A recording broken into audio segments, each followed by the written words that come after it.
Hola, hola. Continuamos con la lectura del libro Cómo, página 459. Alergias, sensibilidades e intolerancias. Algunos de mis pacientes decían que yo era como una especie de marciano proveniente del futuro. Me miraban espantados cuando les hablaba de ciertos temas que desconocían o pensaban que había enloquecido al sugerirles que sus afecciones podrían sanar con un cambio de dieta y de hábitos. No, no, no. Mándeme una pastilla, doctor, replicaban. ¿Qué cosas las que se le ocurren? La tía Berta también lo pensaba. Mijo, eres un médico muy raro. Bueno, doc, sus respuestas sí son algo marcianas. ¿Le parece? Después de tantas páginas ya no me sorprende tanto, pero al inicio sí me pareció usted un bicho muy raro.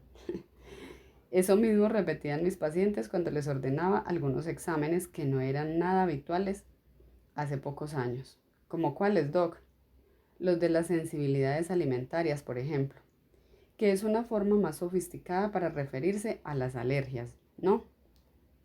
No, las alergias son diferentes a las sensibilidades y estas dos son distintas a las intolerancias, aunque solemos confundirlas a las tres.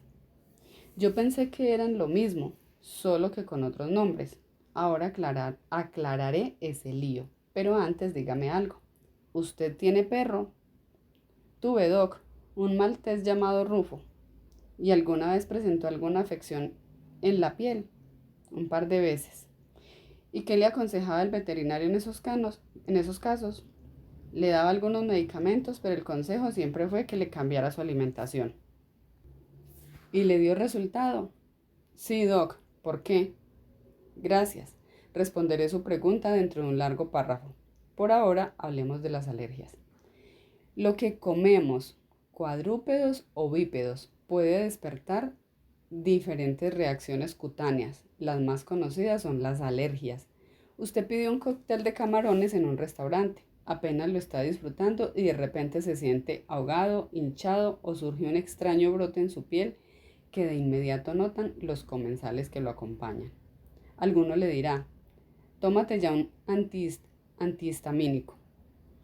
El camarero le conseguirá uno, poco a poco los síntomas remitirán. Esa fue una reacción alérgica, es una respuesta de su sistema inmune. La llegada de esos mariscos a su cuerpo es detectada por los guardias de seguridad de su intestino. Estos despiertan a la inmunoglobulina E, o entre paréntesis IG, y ella les avisa a los mastocitos. Si están en la sangre se les llama basófilos, unas células que llevan en su interior gránulos de histamina y estos disparan contra el marisco enemigo. Es un mecanismo exagerado de defensa que le provocará inflamación. Con ella habrá dolor, calor, rubor, edema, pérdida de la función y por eso sentirá que algunas zonas de la piel o la nariz o los dedos se calientan, se tornan rojos, se hinchan y le pican, le molestan, le duelen. La emergencia será calmada por los antihistamínicos que le trajo el camarero. Hasta allí llegará su alergia. No habrá que llamar la ambulancia.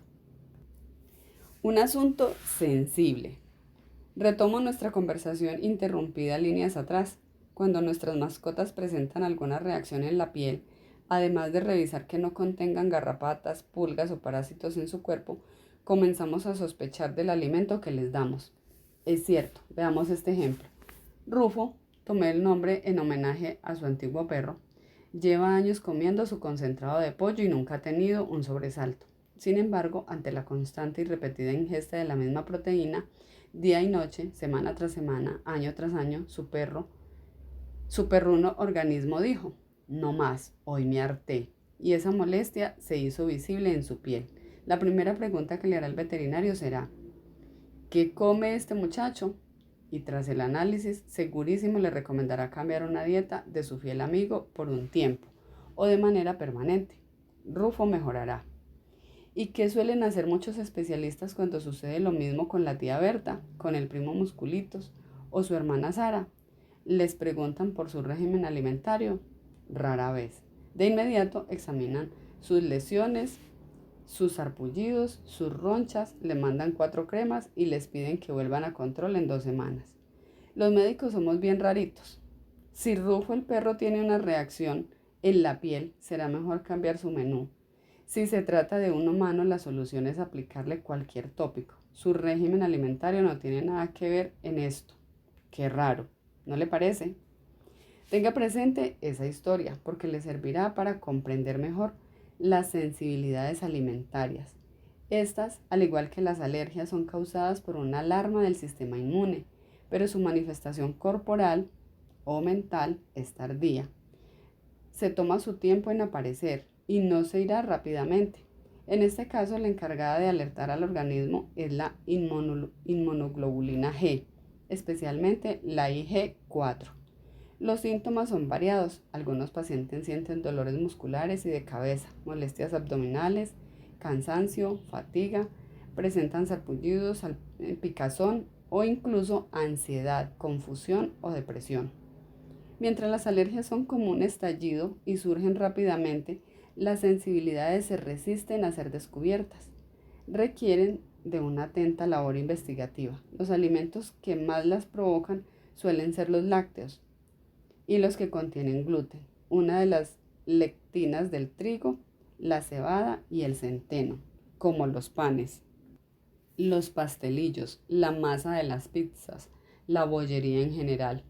Otros causantes habituales son el huevo, la clara y la yema, los frijoles, las lentejas, los garbanzos, todos los granos, la soya y las nueces. Pero usted y yo, así como le pasó a Rufo, podríamos presentar una sensibilidad al pollo.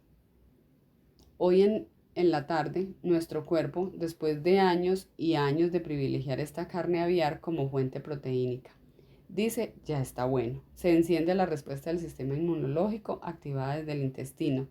Y de un momento a otro somos sensibles a las pechugas, a los muslos, a las alitas, en fin. Las sensibilidades habitualmente dependen de la dosis. Es más probable que desarrollemos sensibilidad a un producto que consumimos con mucha frecuencia que a otro que poco incluimos en la dieta. Aunque en este campo no hay verdades absolutas.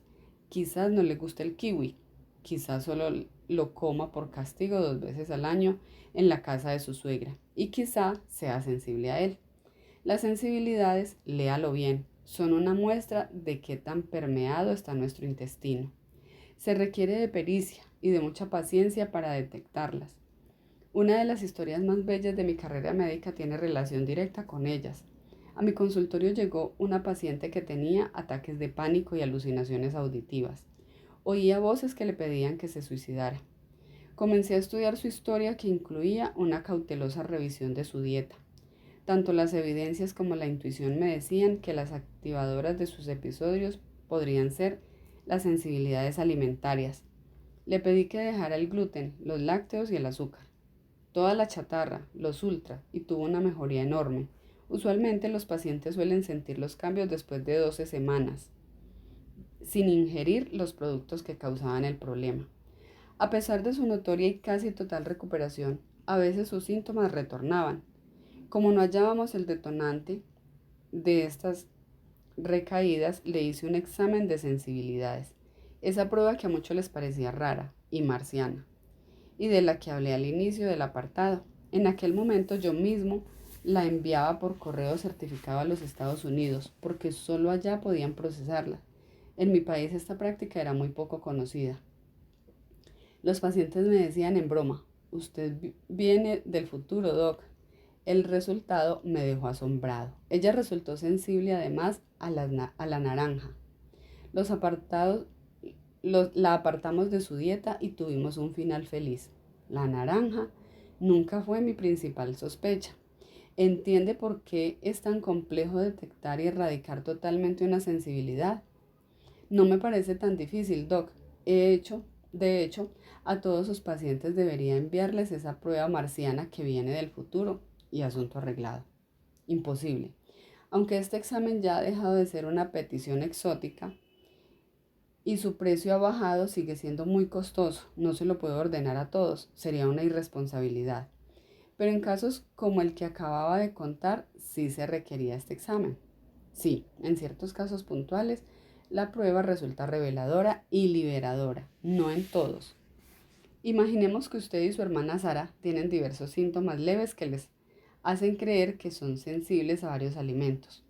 Y supongamos que su cuenta bancaria es como la de Reese Witherspoon, la actriz más rica de Hollywood. Se practican las pruebas en sangre, no en máquinas sospechosas que prometen revelaciones rápidas y poco fiables. Y después de unos días se enteran de que ella tiene sensibilidad a 17 alimentos y usted a 34. Sí, qué bueno saberlo, pero más allá de los detalles, usted es sensible a la guayaba, coronilla, al gluten y al queso de las cabras de La Rioja. Ella a la manzana amarilla. Queda claro que ambos tienen intestino permeable. Por eso se generan esas respuestas inmunológicas. Es evidente que el suyo está en peores condiciones que el de Sara. Pero la solución para ambos será la misma: repararlo. No importa si son sensibles a 25 o a 400 alimentos. Hay que recuperar la barrera intestinal. El tratamiento es igual para los dos. Usted lo sabe. Caldo de hueso de pollo, glutamina, glicina, vitamina A. Mejorar la acidez estomacal. Llevar un régimen como. Entonces, su caso y el de su hermana, que no presentaban síntomas graves, podríamos haber ahorrado ese dinero y trabajar desde el inicio en sanar al señor intestino. Si hubieran tenido algún síntoma grave, la prueba sí habría sido un complemento indispensable. Proceso fallido. Las alergias y las sensibilidades alimentarias se producen por una respuesta del sistema inmune. Las primeras son más fáciles de identificar y se irán generalmente después de tomar un antihistamínico. Las segundas requieren de una observación más pausada, pero suelen tener culpables frecuentes como los lácteos o el gluten.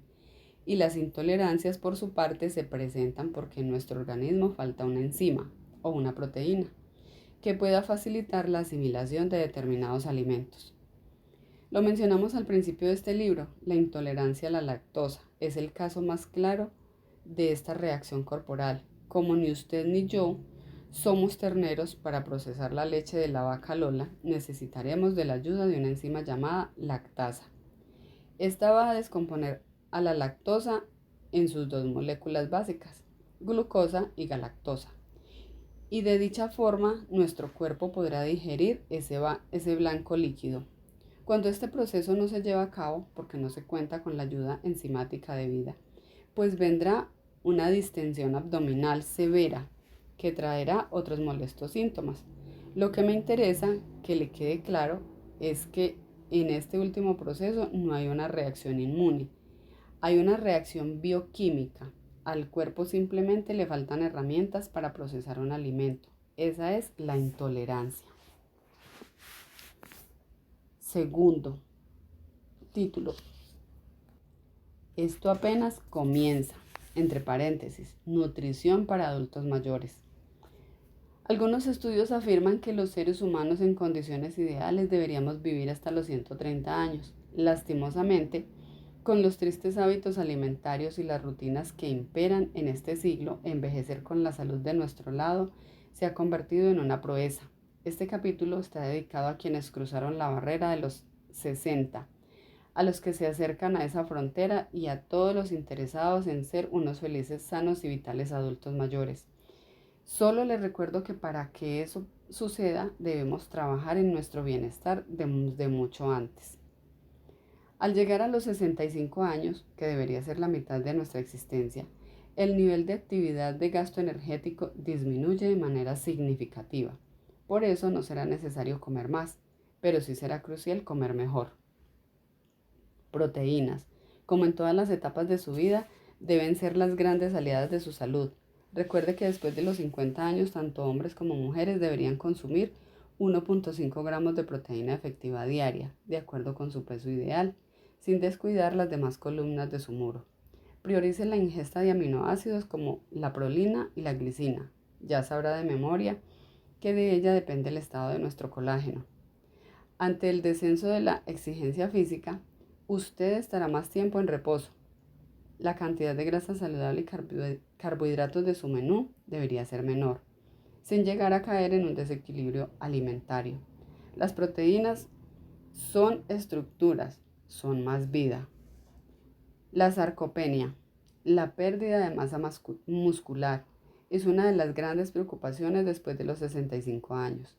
Debido a ellas, muchos pacientes afirman: doctor, estoy comiendo menos, lo juro, pero engordo sin parar. Esto sucede porque en su maleta corporal hay poco espacio para albergar glucosa y esta termina convertida en grasa. Para que esto no le suceda, ejercítese como le he indicado en las páginas anteriores. Sude un poco, rompa los músculos, recupérese bien para que estos crezcan y hágalo antes de llegar a esa edad. La fibra será otra de las grandes ayudas para disfrutar del bienestar después de los 60. Con el tiempo, el tejido estructural de todo su cuerpo, especialmente el del intestino, habrá sufrido un desgaste. Será mayor o menor, dependiendo de la vida que usted haya tenido. Si tomó alcohol sin parar, si lo suyo fueron la rumba, la marcha, el reventón, las pizzas, las hamburguesas y las papitas fritas, su barrera intestinal estará más débil. En cualquier caso, la fibra le resultará muy grata a este órgano.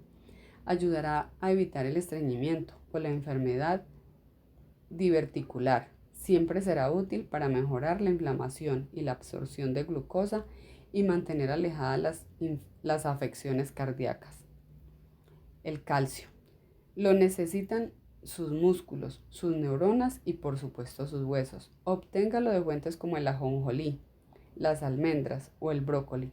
No lo busque en la leche porque terminará inflamándolo o activando su intolerancia a ella. Le recuerdo ya mismo qué alimentos le aportan este mineral. Hice una versión deslactosada de la tabla del capítulo 2. No encontrará lácteos. Entonces aquí tenemos una tabla de productos de alimentos que contienen calcio.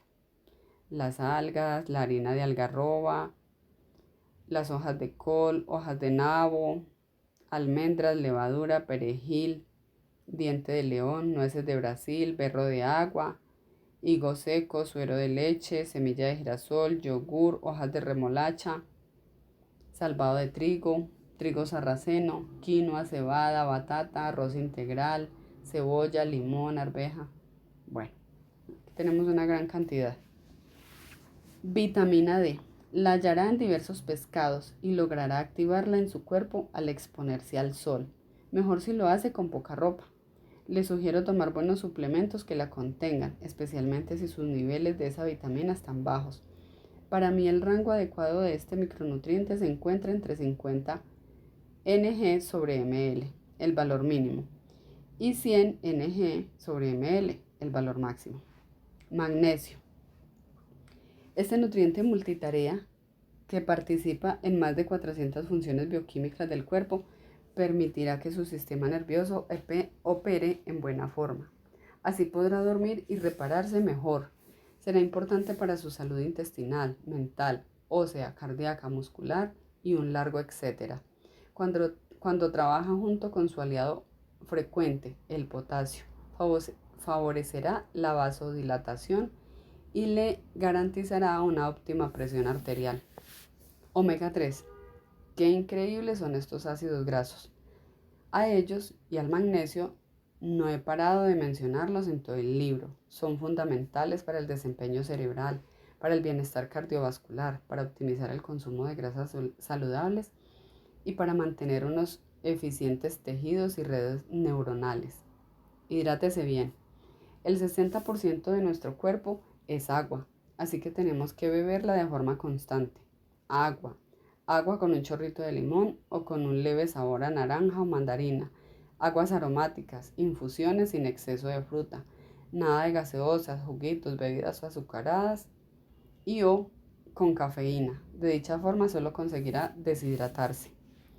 La dieta del cafecito con leche y el sanduchito. Por alguna extraña razón, muy extraña, esta se convirtió en la opción alimentaria favorita de muchos de los adultos mayores de mi país a la hora de la cena. No sé quién corrió la voz, dijo que tal combinación era saludable. El café tiene sus virtudes, pero su cafeína puede espantar el sueño. Y en una persona estresada, provocar que se encienda su sistema de defensa o huida. La leche inflama y si es deslactosada es un cóctel dulce. Y el sanduchito contiene gluten, harinas refinadas, muy posiblemente carne de cerdito licuada pintada de rosa y una rebanada de queso light, cuyas virtudes nutricionales son iguales a las de un trozo de plastilina. ¿Por qué elegir este menú? ¿Por qué además comérselo cada noche? Al final de cómo encontrará opciones más saludables para todas sus comidas. Pare un momento, Doc. Paro, ¿qué pasó? Tengo una contrapropuesta. ¿Cuál es?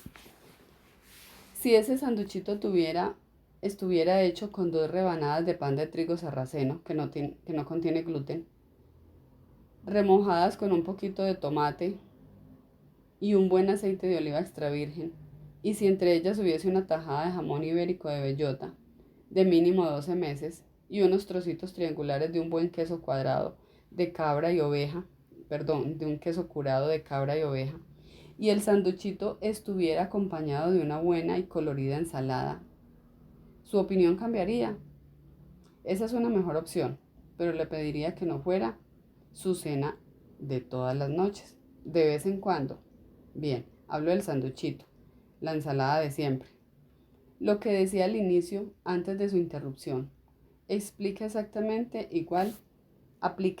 exactamente igual para el cafecito con pancito, dulce o con queso, el cafecito con arepita o con pan de bonito o cualquier cosita. Los diminutivos son una seña particular de quienes nacimos en Colombia.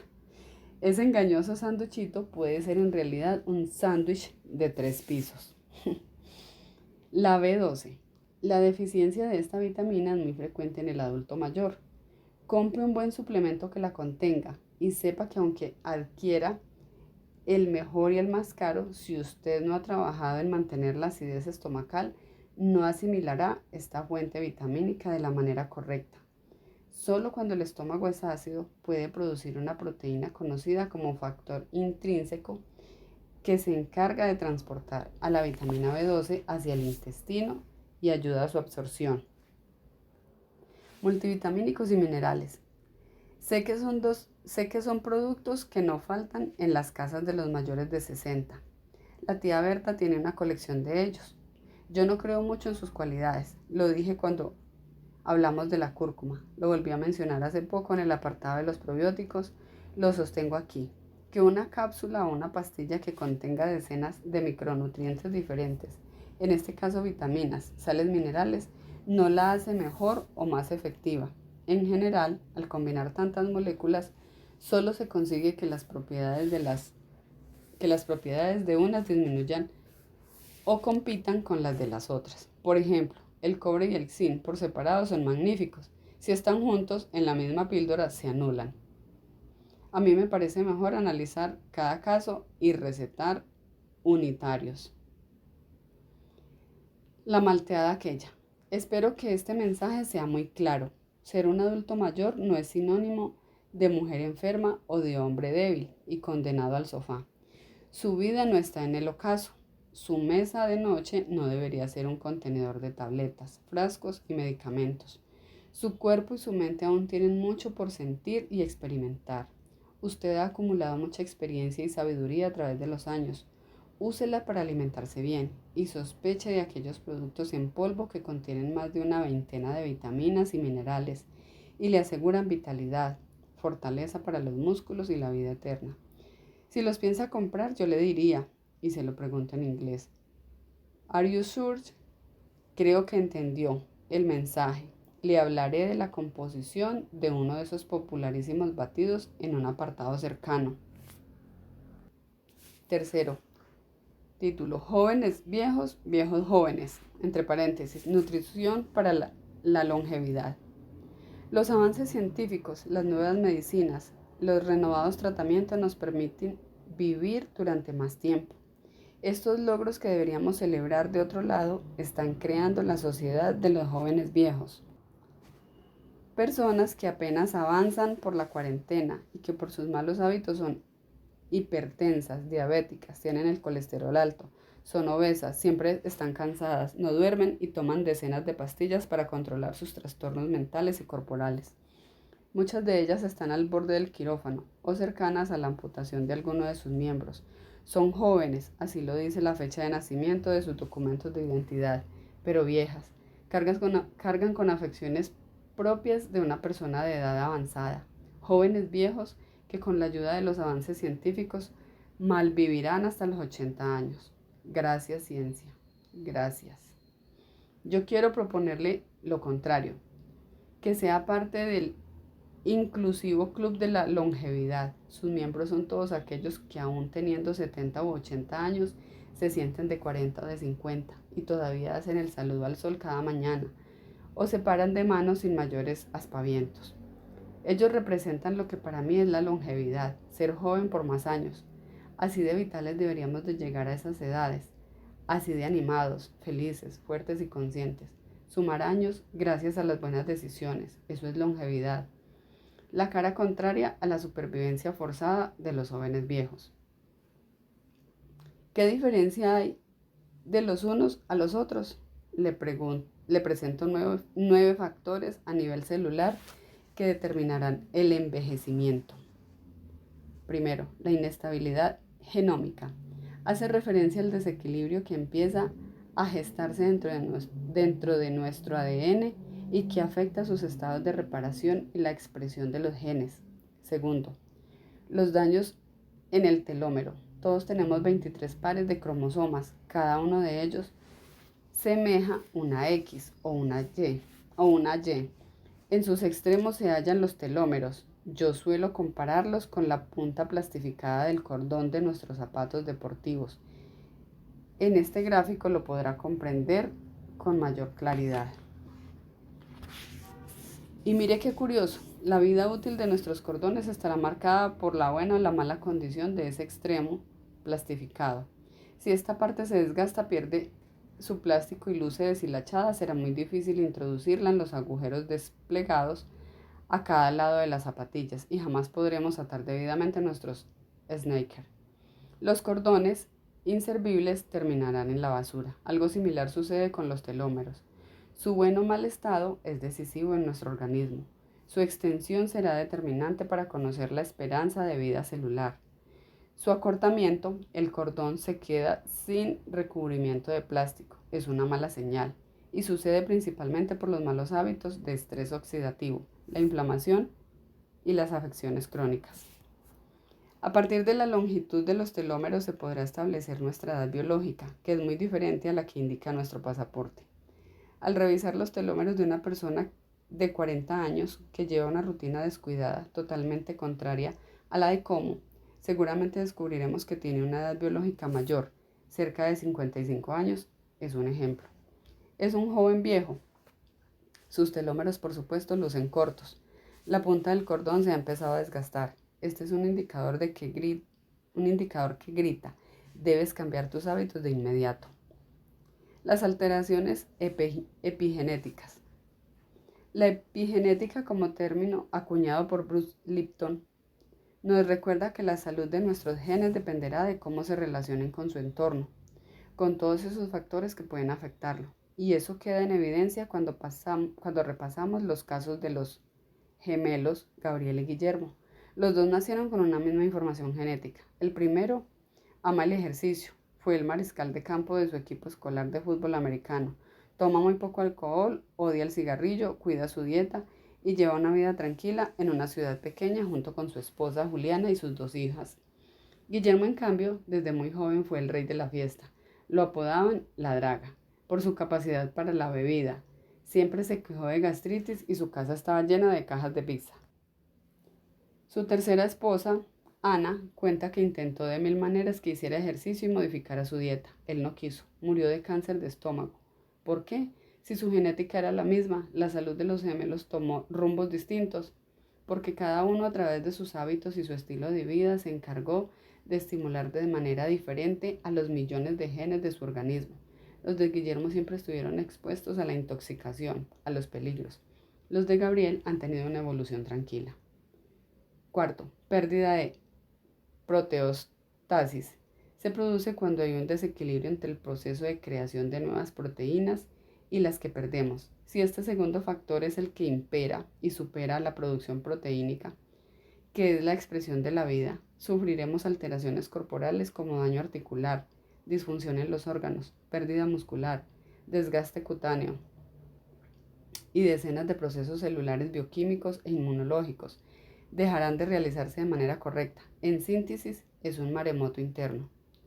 Quinto, mal funcionamiento de los sensores nutricionales. He nombrado a varios de ellos en distintos capítulos. Usted los conoce y sabe que sobreestimularlos, por ejemplo, puede causar muchas molestas patologías. Sexto, alteración de la función mitocondrial. Las mitocondrias, esa central energética de las células, son fundamentales para el buen desempeño metabólico. Gracias a ellas se producen las hormonas y son esenciales para evitar la inflamación. Si esta fuente de poder energético tiene un apagón, el organismo sentirá esa falta de fluido eléctrico. Séptimo, la senescencia celular hace referencia al mecanismo natural de envejecimiento de las células.